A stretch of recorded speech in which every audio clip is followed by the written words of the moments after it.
여러분들의 질문에 대답해 드립니다. 안녕하세요, 유어스입니다.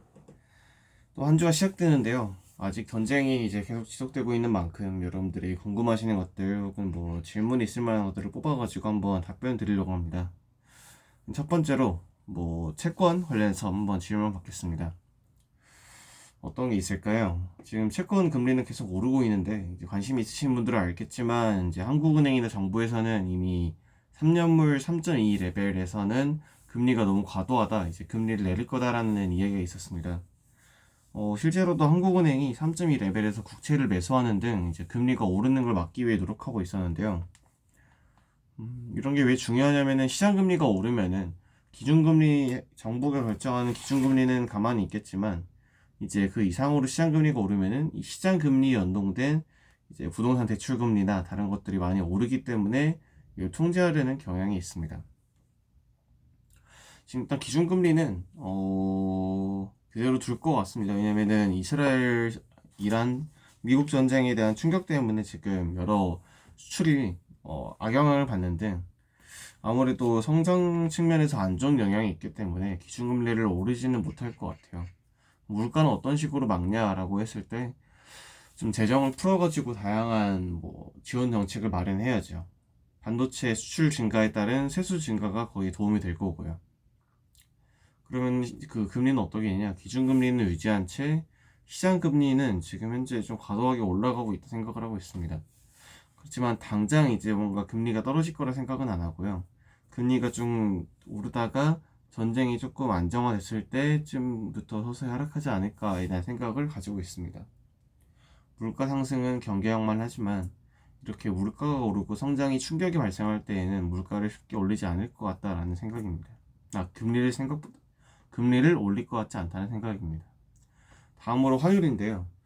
환율은 좀 더 무거운 주제이긴 하지만 제 개인적인 생각으로는 이제 흔히들 사람들이 말하는 1,500원대 환율이 모두 욕먹이다, 우리나라 기초수급에 맞다라는 생각은 아직까지는 안 하고 있습니다.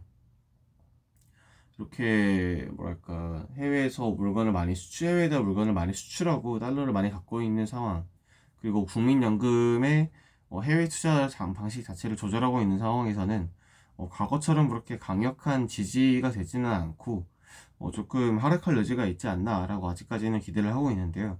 그래서 이제 이거는 전쟁이 장기화에 따라 달라 있을 거라고 생각을 하고 있습니다.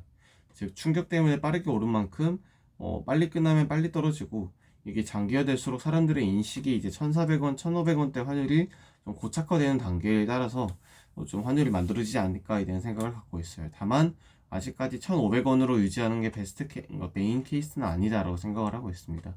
전쟁이 끝나면 좀 빠르게 내려갈 여지가 있다고 생각을 하고 있어요.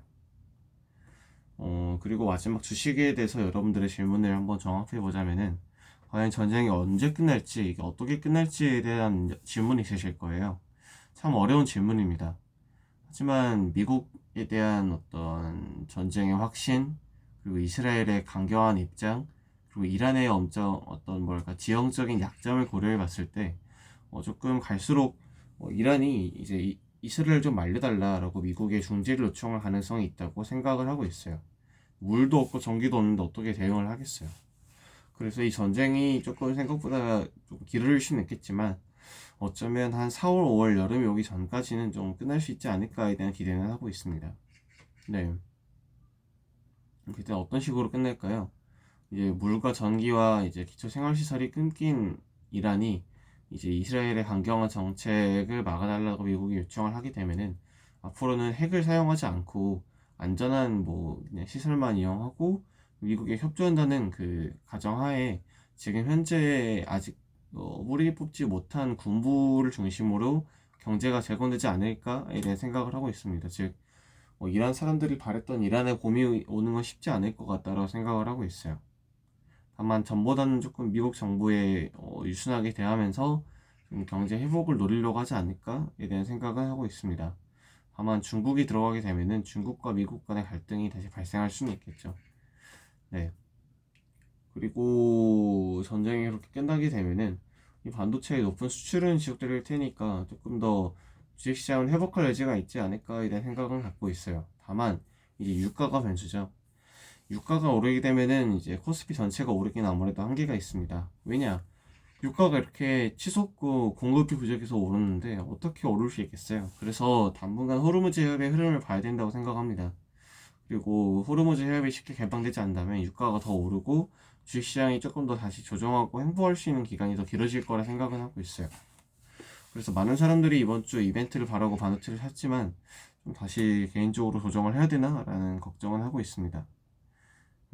그래서 현재 개인적인 포트 추천으로는 반도체 100%가 아니라 반도체를 저번 주처럼 그냥 중간 정도 갖고 가다가 분위기가 반전될 때 많이 사는 게 좀 유리한 이유지 않을까, 혹은 가격이 떨어질 때 사는 게 좋지 않을까에 대한 개인적인 생각입니다.